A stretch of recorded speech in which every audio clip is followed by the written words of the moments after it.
English मतलब English Amar. हाँ student, welcome to my channel English Amar में। आज हम सीखने वाले हैं बहुत ही इंपॉर्टेंट टॉपिक जिसको बोलते हैं figure of speech. Figure of speech क्या होता है, ये अलंकार होते हैं, अलंकार क्या होता है, आइए इस तरीके से समझते हैं। आजकल शादियों का मौसम चल रहा है और जो लड़का और लड़की मतलब दूल्हा और दुल्हन जो सजावट किया जाता है, उनको सजाया जाता है, डेकोरेट किया जाता है इससे कि वह सुंदर दिखें। इसी प्रकार अंग्रेजी भाषा को अच्छा लगने के लिए उसमें जो है फिगर ऑफ स्पीच का प्रयोग किया जाता है। एक प्रकार के हम ये कह सकते हैं कि अंग्रेजी भाषा में जो आभूषण हैं वह फिगर ऑफ स्पीच होते हैं। अब ये सोच रहे हैं सर ऐसा कैसे हो सकता है? ऐसा इसलिए हो सकता है कि आप एक नॉर्मल बात बोल सकते हैं कि वह बहुत सुंदर है, कोई बात नहीं, वह बहुत सुंदर है, लेकिन इसको इस प्रकार के से बोला जा सकता है वह इतनी सुंदर है जितना कि ये गुलाब, वह इतना बलवान है जितना कि टाइगर। इस प्रकार से हम उसको ज़्यादा एम्फेसाइज करते हैं। इस प्रकार से हम जो है इनको समझते हैं कि ये जो है क्या होते हैं। इसी प्रकार से घुमा कर बोलना, उनको समझाना, इसको बोलते हैं हम फिगर ऑफ स्पीच। दो फिगर ऑफ स्पीच मेटाफोर और सिमिली हम लोग पढ़ चुके हैं। यदि आपने ना पढ़े हों तो पिछला वीडियो आप देख सकते हैं और समझ सकते हैं। आज नेक्स्ट जो हम बताने जा रहे हैं कि पर्सोनिफिकेशन, और ये है हाइपरबोले।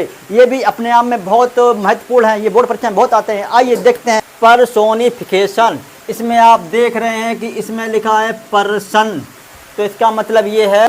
पर्सोनिफिकेशन का मतलब क्या होता है? पर्सोनिफिकेशन का मतलब होता है मानवीकरण। अब मानवीकरण क्या होता है? Personification is a figure of speech by which, personification ऐसा जो है अलंकार है जिसके द्वारा वी एट्रीब्यूट, हम जो है उस पर आरोपित करते हैं या उसको बनाते हैं। कैसा? लाइफ एंड माइंड टू इनेमिनेटिव, यानी कि जो जीवन, जिसमें किसी वस्तु या कोई अब्स्ट्रैक्ट अमूर्त रूप को किसी जीवत या जीवंत के रूप में प्रकट किया जाए, वहाँ पर हम ये कहते हैं कि मानवीकरण हो गया है। जैसे कि कोई बताया जाए कि मृत्यु ने राजा पर बर्फीले हाथ रख दिए। अब ये बताइए कि मृत्यु क्या होती है? मृत्यु तो कोई एक अमूर्त चीज़ है मृत्यु, और उसने राजा के बर्फीले हाथ रख दिए। इसका मतलब ये हुआ है कि राजा जो है मृत हो चुका है। इस टाइप से। और हवा जो है उसको पहाड़ी को हिला रही है। अब क्या हवा पहाड़ी को हिला सकती है? लेकिन उसमें इम्फेसाइज कर दिया गया, बढ़ा दिया गया है, उसको जो है मानव का मतलब मानवीकरण कर दिया गया है। ऐसा लगता है कि हवा जो है मानव जैसा कार्य कर रही है। और समझने के लिए थिंग्स, लाइफलेस ऑब्जेक्ट और abstract ideas are treated as if they were human. हाँ, इसका जो अर्थ होता है कि जो है थिंग्स वस्तुएं, निर्जीव यानी कि निर्जीव वस्तुएं, ऑब्स्ट्रैक्ट आइडियाज और अमूर्त विचार। अब आप सोच रहे अमूर्त क्या होता है?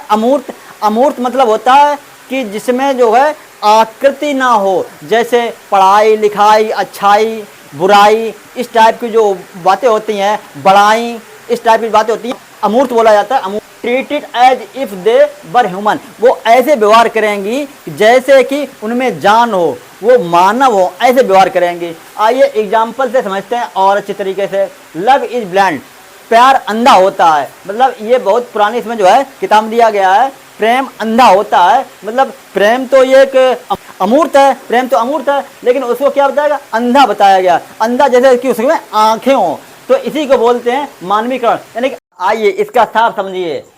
पर्सोनिफिकेशन ऐसा फिगर स्पीच है जिसमें कि दिया गया है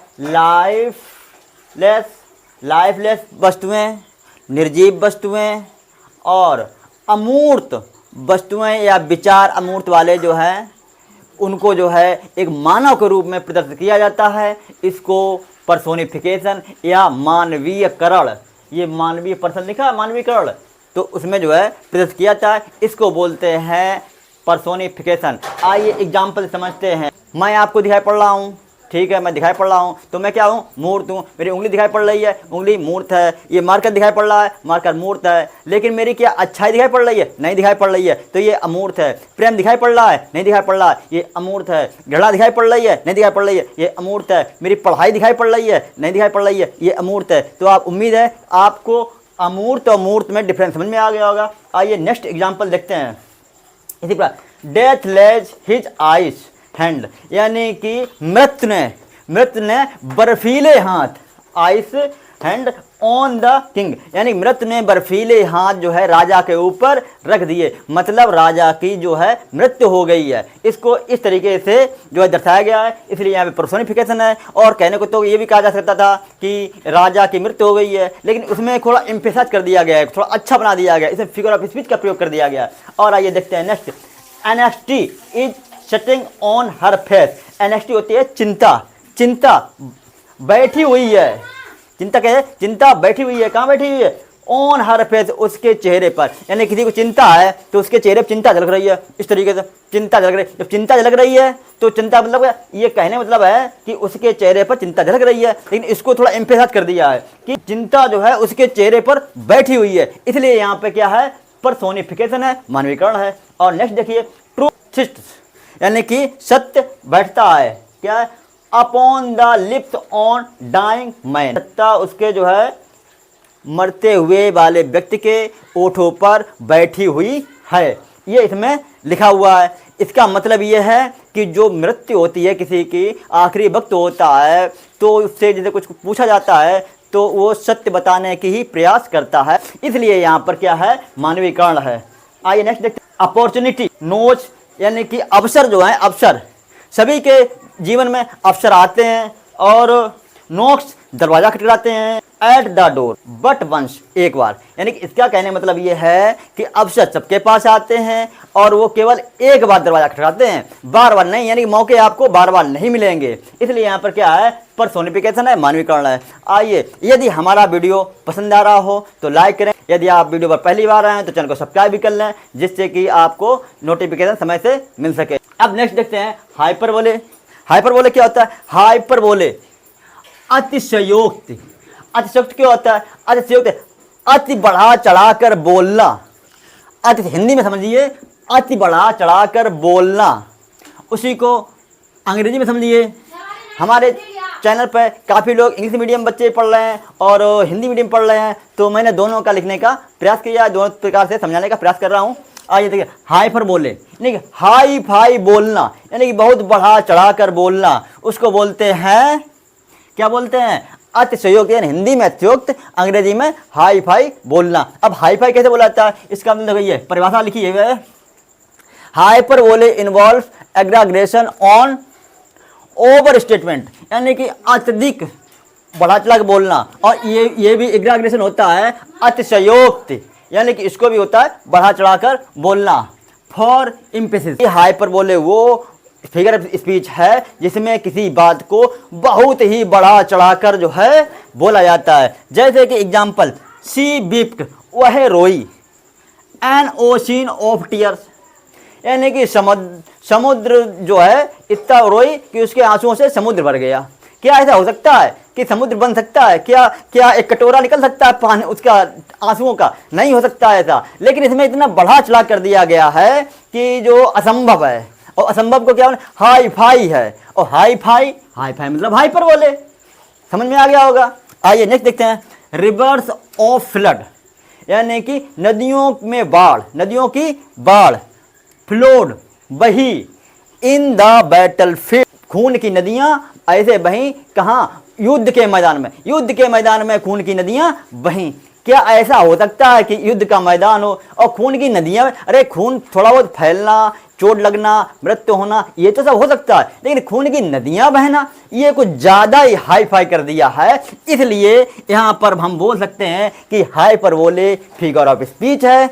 और आइए नेक्स्ट देखते हैं, Belinda smiled and all the world gaze, gaze mean यहाँ पर, गेज मीन होता है यहाँ पर खुश का सेंस दिया गया है। तो बेलिंडा एक जो है इंग्लिश में पोएम में एक बहुत खूबसूरत लड़की का नाम है, और जिसको वहाँ पर उसकी काफ़ी बड़ाई की जा रही है। क्या की जा रही है कि बेलिंडा स्माइल्ड, कि बेलिंडा जो है हंसी, बेलिंडा क्या हुई, हंसी, एंड ऑल द वर्ल्ड, और पूरा संसार खुश हो गया।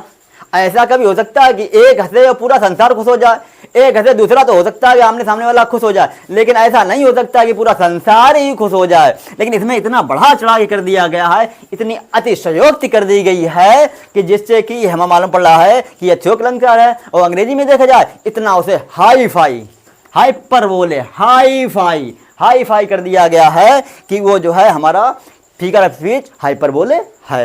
और एक नेक्स्ट देखिए, and out of Joy his heart jumped miles high, यानी कि इतनी खुशी हुई कि हमारा जो है हृदय जो है मीलों जंप किया, मतलब मीलों जो है ऊंचा उछला। अरे भैया, अंदर शरीर में रहेगा कि उछल के बाहर आ जाएगा? ये जो है बाहर थोड़ी ना आ जाएगा, लेकिन इसमें दिखाया गया, इतना इम्फेसाइज कर दिया गया है कि वह इतना आनंदित हुआ कि उसका जो है हृदय मीलों उछला। बड़ा असंभव बात है, इसीलिए कहा गया है कि यहाँ पर हाई फाई दिखाया गया है, हाइपरबोले है। उम्मीद है आपको ये जो है हाइपरबोले समझ में आ रहा होगा। यदि वीडियो पसंद आ रहा हो तो लाइक करें, अपने मित्रों और दोस्तों को शेयर भी कर सकते हैं। और यदि आप मेरे चैनल पर पहली बार आए हो तो सब्सक्राइब कर लें, जिससे कि, और नोटिफिकेशन भी ऑन कर लें, जिससे कि आपको समय पर नोटिफिकेशन मिल सके। और आइए नेक्स्ट लास्ट देखते हैं। दे बुल्ड द नेशन, उन्होंने राष्ट्र के स्तंभ बनाए। राष्ट्र के क्या बनाए? स्तंभ बनाए, ठीक है। And lift them to the sky, और उन्होंने उसको आकाश में उठा दिया। यानी इतनी बड़ी बात कही है, जो पिलर होते हैं राष्ट्र के उनको बनाया और उनको ऐसा उठा दिया कि वो आकाश में उठ गया राष्ट्र। ऐसा हो सकता है? आकाश बड़ी उठ जाएगा, यानी कि उन्नत हो सकती है राष्ट्र की, राष्ट्र बड़ा हो सकता है, विस्तृत हो सकता है, लेकिन इसमें इतना ओवर कर दिया है कि उसको आकाश में पहुंचा दिया है। तो यहाँ पर क्या है? हाई फाई बताया गया है, यानी कि इतना बड़ा चढ़ा कर बताया गया है, इसलिए हमारा बोलेंगे कि ये हाइपरबोले फिगर ऑफ स्पीच है। उम्मीद है आपको ये समझ में आया होगा। यदि आपको वीडियो पसंद आए तो लाइक करें और चैनल को सब्सक्राइब करें। धन्यवाद। इंग्लिश मतलब इंग्लिश अमर।